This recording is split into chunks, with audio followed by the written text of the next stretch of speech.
So I actually wanted to watch Batman and Robin with my kids, but then I realized there are bat nips in this movie. And I feel like there should be a new version of the film that pixelates the bat nips, because then my kids are going to wonder why all the other Batmans don't have bat nips. On top of that, they're going to ask me. And that's probably the weirdest thing that I have to explain to them. So I'd rather not, okay? Either that or I'm just not going to show them the movie. I could always just skip ahead during that sequence. But anyways, all jokes aside, we're not here to talk about bat nips. We're not here to talk about really bad Batman films. We're actually here to count down the top 10 best animated shows from the DC universe of all time, okay? If you disagree with this list, then give me your address down below. I'll send a SWAT team out to your house. They'll bring you to justice, because this is 100% the most accurate list of all time. I'm clearly joking, and I hate to sound like a broken tape recorder at this point, but I should reiterate, this is just my personal opinion, my personal perspective. Everybody has their own unique list. I'm very curious to see what everybody has to say. So let me know what your top 10 animated DC shows of all time is, and we can compare. Tell me why I'm right, tell me why I'm wrong in certain spots. And I should clarify, this was a very difficult list to put together, not because of all the research involved and things of that nature, but simply because it's the equivalent of naming one of my children my favorite. It's just not going to happen. But that's what it felt like putting this particular video together for you guys. So as I said, if you guys enjoy it, stick around. I do plan on uploading way more videos onto this channel.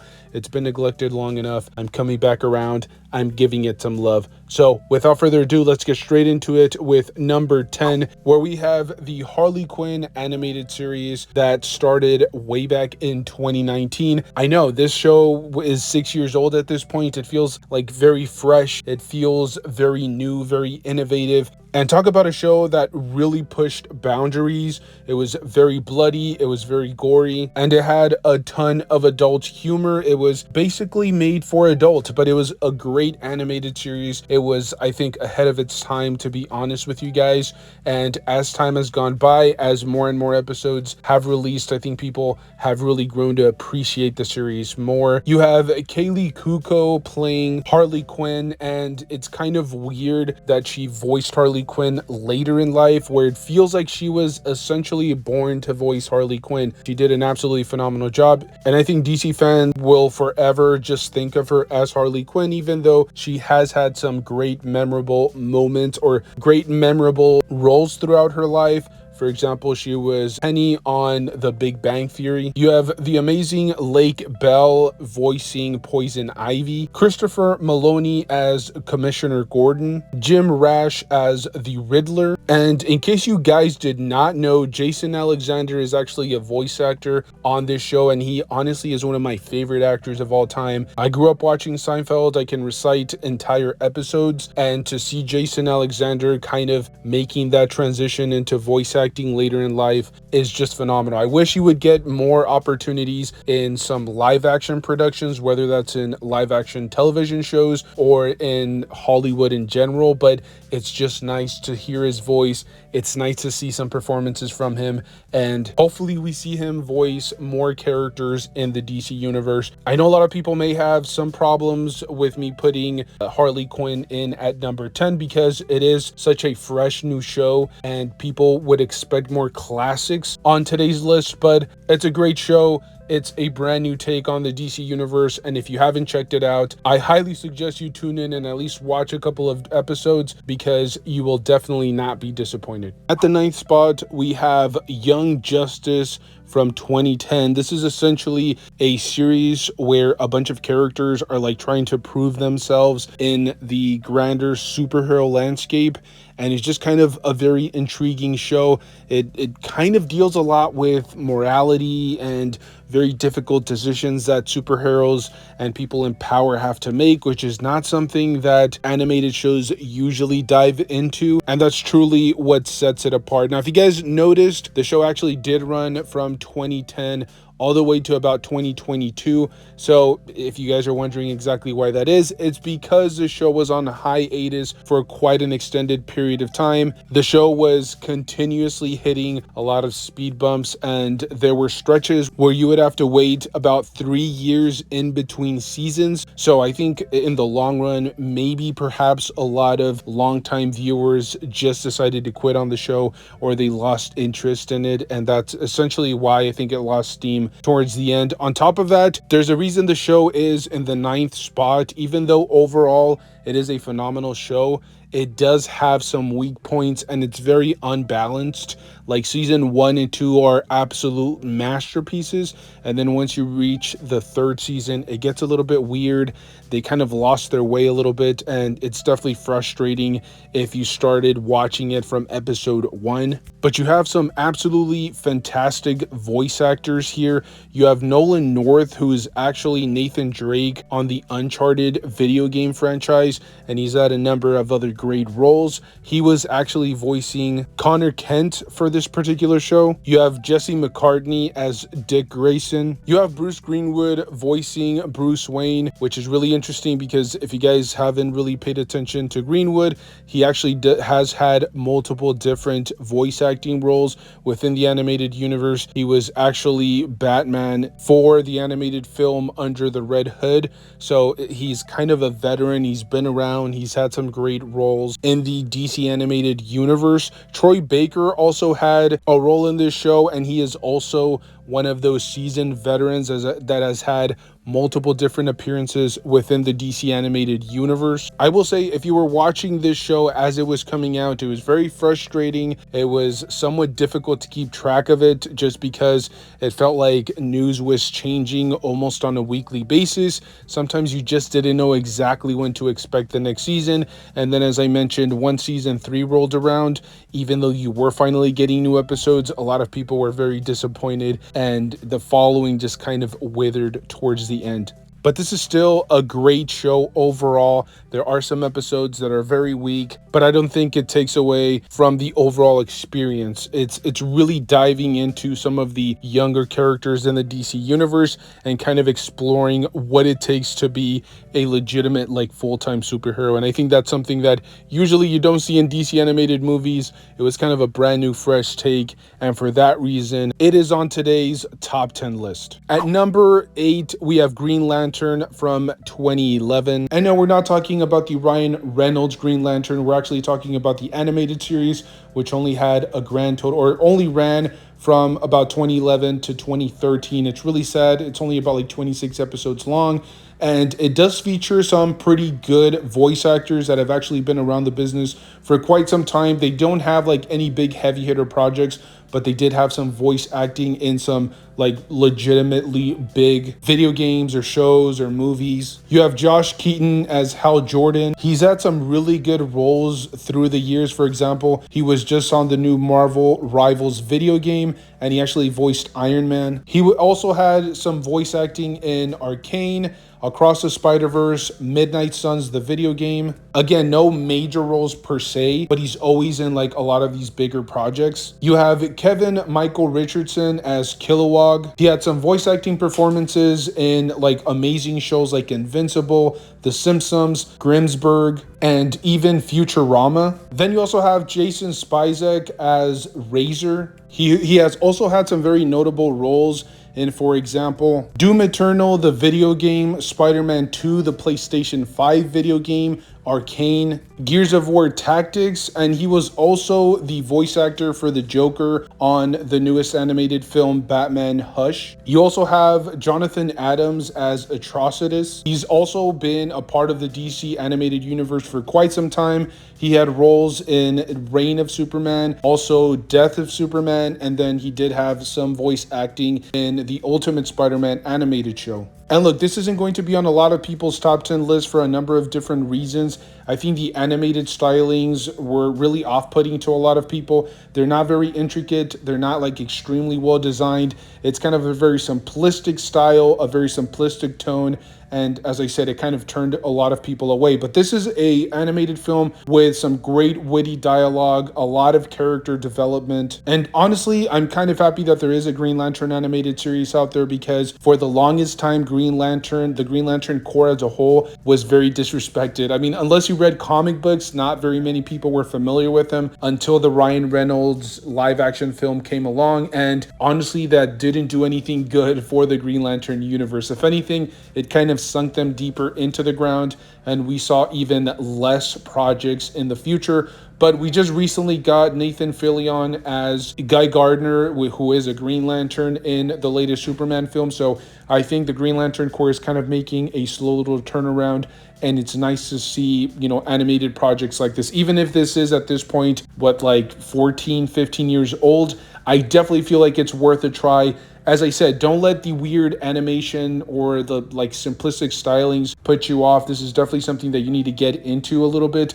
Watch the first couple of episodes, kind of get into the rhythm. But this is a phenomenal animated show. The only real shortcoming, in my personal opinion, has to be, well, I should say there are a few things. The characters are written a little bit weird. In most cases, you expect Hal Jordan to be a very specific style of character. He's very calm, very serene, isn't the kind of character that jokes around too much. But here they played around with the characteristics of a lot of superheroes, and it was kind of interesting. It's definitely a twist. It's definitely a change from what we're used to. But another shortcoming obviously has to be the short runtime for this show. It's only 26 episodes. So as soon as you're getting into it, you're getting into the rhythm of it, it ends abruptly. But there have been some rumors out there that Warner Bros. Is in developments to bring a live action Green Lantern show or an animated show in the foreseeable future. So let's keep our fingers crossed. But this is definitely one of the more intriguing entries into today's list. It's definitely putting a little bit of a twist on a lot of characters that we've been very familiar with,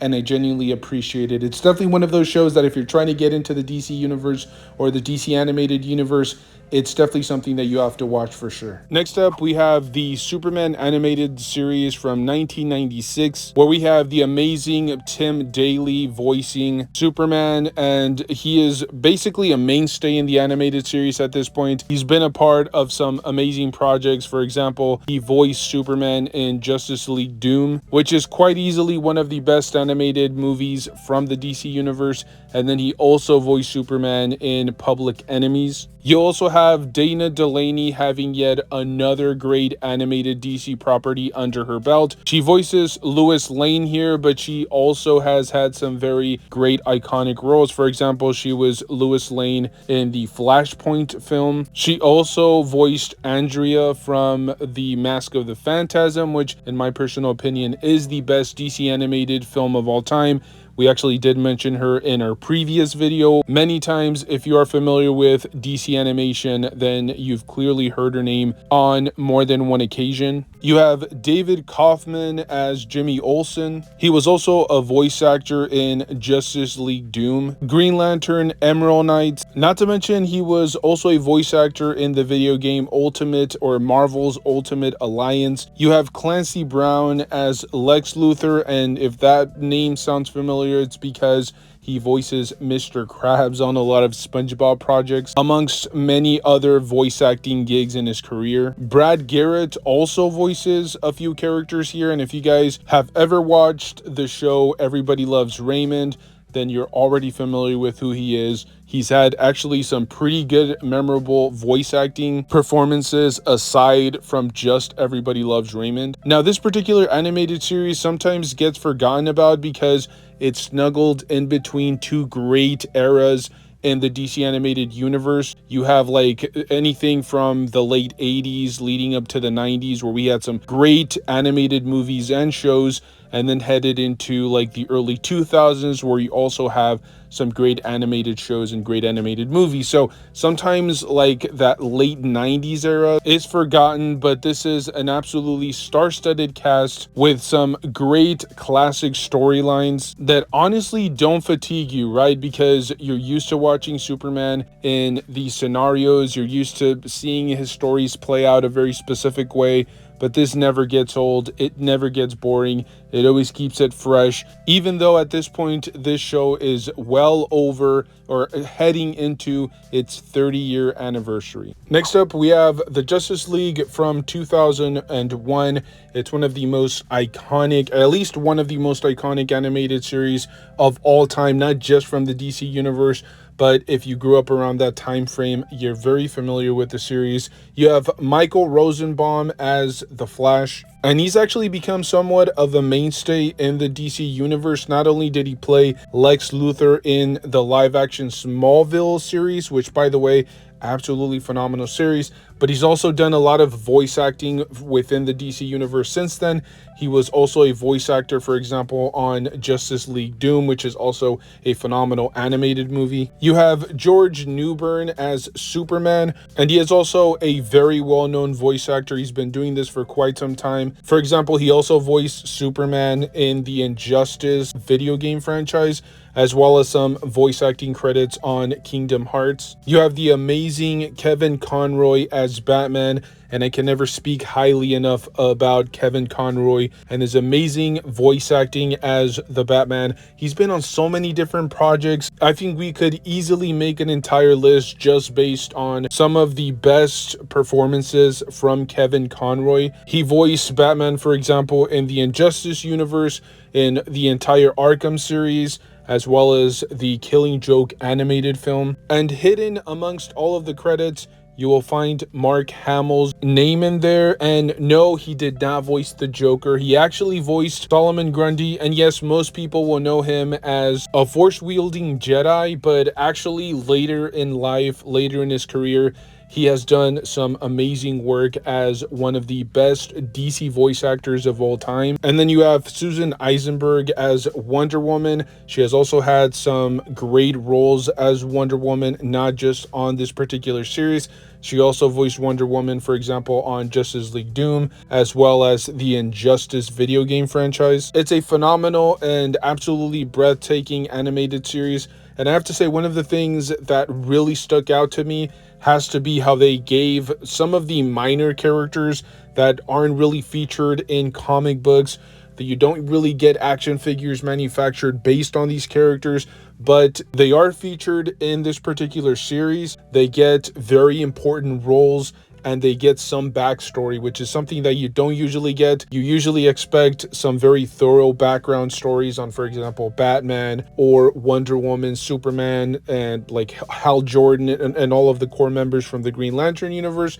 But you rarely get backstories on, for example, like the C-list characters, and the Justice League from 2001 does a phenomenal job of that, which is why almost every single top 10 DC animated series of all time list almost always includes this series. Next up, this wouldn't be a proper list if we left the New Batman Adventures from 1997 off the list, and yes, this is technically a sequel series to the original Batman, but here's the thing about it. It stands on its own for sure. There are some minor shortcomings when it comes down to comparing it to the original one, because that's usually what happens. They try to fix a lot of things that maybe they felt needed to be addressed, but in the long run, I think it really hurt the show. Not to say that it's a bad show. It's still one of the greatest DC animated series of all time. It definitely didn't feel like the original one. It wasn't as dark, and it felt like they tried to follow the same formula that the original one did, but they just captured the essence of the show without really capturing those small little minor details that I think made the original one so much better. But you still get some of the best voice acting that we have ever seen here. Just an absolute star-studded cast. If you guys have been following this particular channel or just channels in general that cover animated series or animated films, you guys will be familiar with a lot of these names. You have Kevin Conroy as Batman. You have Tara Strong as Batgirl, which we've already mentioned her on a number of different videos, but she is very well known within the animated universe. She was also a voice actress on Teen Titans Go, Superman Red Son, as well as Marvel's Ultimate Alliance 3. You have Mark Hamill as the Joker, Paul Williams as the Penguin, and then we also have Jeff Bennett as stars Jack Ryder, and he is also a very well-known voice actor within the community. He actually has had roles on, for example, the X-Men 97 animated series. He was also on Young Justice, and he has had some roles on some of the Looney Tunes animated series as well. As I said, definitely not as good as the original one, but it's still very, very good. I think they tried a different style in terms of animation as well. A lot of the characters had slightly redesigned looks, and they try to go for a more stylized version, which sometimes worked, other times it didn't. I also feel like they try to broaden their main audience, which originally felt like it was like young adults or people that really like DC Comics or just loved the DC universe in general, whereas in the new Batman Adventures felt like sometimes they try to appeal to the younger audiences, and so a lot of the storylines were not as intricate. There weren't these huge moral dilemmas that the original one had. I think, as I said, it brought the animated series down a little bit, but it's still one of the best that Warner Bros. Has ever put together for us. Next up, we have the Teen Titans, and no, I'm not talking about the Teen Titans Go, how dare you. We're talking about the 2003 animated series, which also featured some phenomenal voice acting, but also probably some of the best storylines for any young DC characters that were kind of making the rounds during that time period. Now, granted, the show isn't absolute perfect, and I do understand a lot of the nitpicks that the community had overall. For example, I do believe that the comedy got a little bit stale in certain episodes. It wasn't as fluid, and it tended to have a darker tone than it really needed to have. It's also worth mentioning that they did try applying a lot of like the Japanese anime stylings to this animated series, and I think it's just not for everybody. I have actually heard quite a few complaints regarding that aspect of the show. Having said that, almost every single character from the Teen Titans universe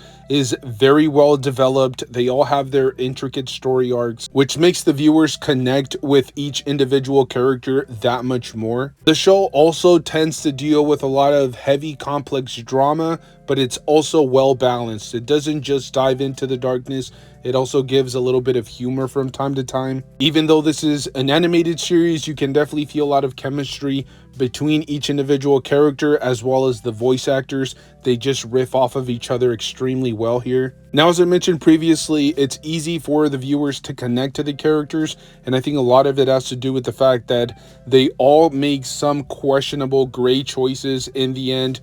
And I think that just humanizes them a little bit more. It makes them more down to earth and just that much more relatable to each viewer that's enjoying the show. Now, we have some superb voice acting here. We have Scott Menville as Robin. He's also very well known for some really big projects. He did some voice acting for the new Super Mario's movie as well as the animated X-Men 97 series. We have Hynden Walsh as Starfire. She's been on projects such as Teen Titans Go, Young Justice.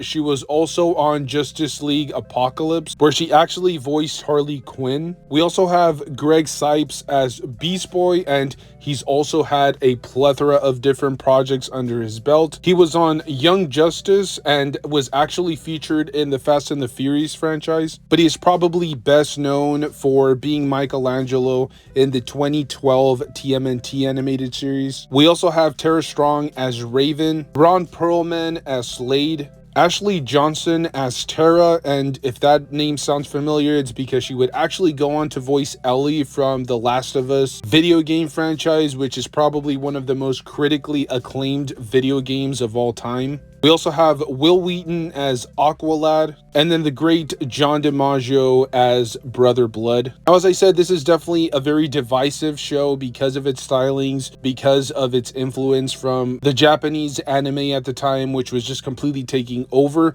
But if you can overlook those minor little details, I think you will definitely enjoy one of the best DC animated series of all time. Next up, we have Justice League Unlimited from 2004. Now, this series did feature some amazing storylines, but not just from the mainstay characters. Similar to the other Justice League animated series on today's video, it gave a lot of love to the lesser known characters. They also had some amazing, like, intricate backstories. The show also did a phenomenal job of not only showcasing some great action sequences, but also developing the character chemistry amongst each other, with scenes where a lot of the superheroes were essentially just connecting. They were just hanging out, and I think that's very important to a show that had a very extensive roster. You had the amazing George Newbern as Superman.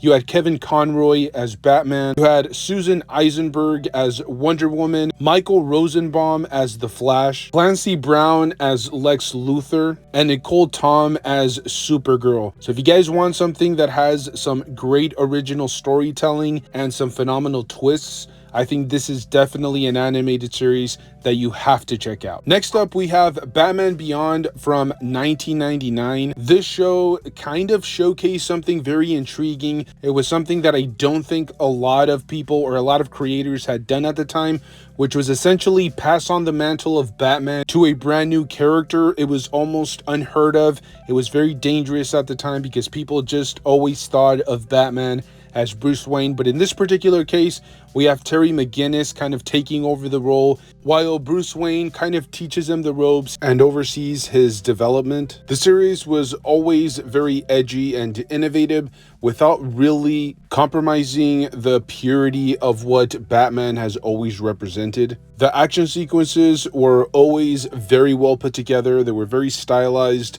They were very entertaining. Now, I will say there were some minor little nitpicks here and there throughout the series. For example, some of the villains can be a little bit forgettable, and they didn't get the proper story arcs that you would usually expect from the higher echelon of DC animated shows. But as is usually the case, we do have some great examples of just an absolutely phenomenal star-studded cast. For example, you have William Freddy as Terry McGinnis. What's crazy is this might not be the biggest project that he was a part of. It is one of the most critically well received, but he was also a part of the Guardians of the Galaxy animated series that ran from 2015 all the way to 2019, and he was the voice actor for Peter Quill. And then he also voiced Bumblebee on the animated Transformers series that ran from 2014 all the way till 2017. You have the great Kevin Conroy as Bruce Wayne. If you scroll through the credits, you will eventually run across Lauren Tom. If you guys are into the animated universe, you'll be very familiar with her. She has had some amazing roles on, for example, Futurama, King of the Hill, Rick and Morty. You have Seth Green as Nelson Nash, and then also Shannon Kinney as Ink. The saddest thing about this particular animated series is just how short it was, and honestly, it's kind of a pretty consistent theme in today's video. A lot of the great animated series that have been present throughout history usually have very, very short times. In most cases, they run well under 5 seasons, and in some cases, even under 20 episodes. Honestly, I think it is one of the bigger factors why Warner Bros. Is in the situation that it is in. I feel like whenever they have an absolute gem on their hands, they're incapable of keeping it going. They allow other things to distract them, and I think it's definitely a very unfortunate formula that they have allowed to repeat throughout history. But anyways, as if there was any question what the top spot for today's video was going to be, at the number 1 spot, we have Batman the Animated Series from 1992. This is probably one of the most influential pieces of media that Warner Bros. Has ever released. The impact is still being felt in modern day, and it didn't just influence the animated universe. There have also been some live action adaptations that have taken elements from this particular series and have applied them to some of the best live action DC films that we've ever seen. I also just absolutely love how every single villain in this series is 3-dimensional.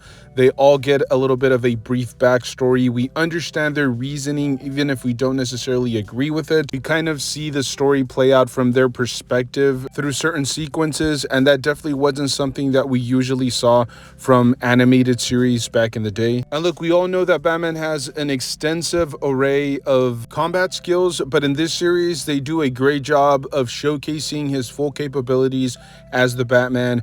They demonstrate his cunning detective skills. And look, we've already talked about Mark Hamill as the Joker and Kevin Conroy as Batman because, well, they have been absolutely iconic as those particular characters. Mark Hamill essentially blazed the path for Joker voice actors that came after him. He did a phenomenal job of establishing some of the defining characteristics that we all know Joker for. Kevin Conroy's voice acting as the Batman was always very dark. It was very gritty, but it was also complex. It wasn't as simple as that. There were other elements that he always introduced, and similar to Mark Hamill's portrayal of Joker, he has definitely set the standard for future generations. Not to mention, and this is something that's always overlooked, it was the first appearance of Harley Quinn in the DC universe, so it's yet another reason why I feel like this is a must watch. If you're a DC fan, if you're a comic book fan, or if you just want to be entertained, this is an absolutely amazing animated series from start to finish. But there you guys have it. I've rambled, I've wasted enough saliva and oxygen, and definitely wasted enough of your valuable time. Let me know your thoughts down below. Do you guys agree, disagree? Is there any particular spot that you would like to shift? I'm very interested to see what all of you guys have to say. Make sure to stay tuned because we do plan on making more of these top 10 lists. Our next top 10 should be the best live action DC movies. So definitely stay tuned if you guys are interested in seeing something like that. As I said, I plan on uploading to this particular channel way more consistently. So definitely stay tuned. Thank you to every single one of you guys for sticking it out with us, watching the entirety of the video. Stay safe out there, and I'll see you guys in the next one. Thank you.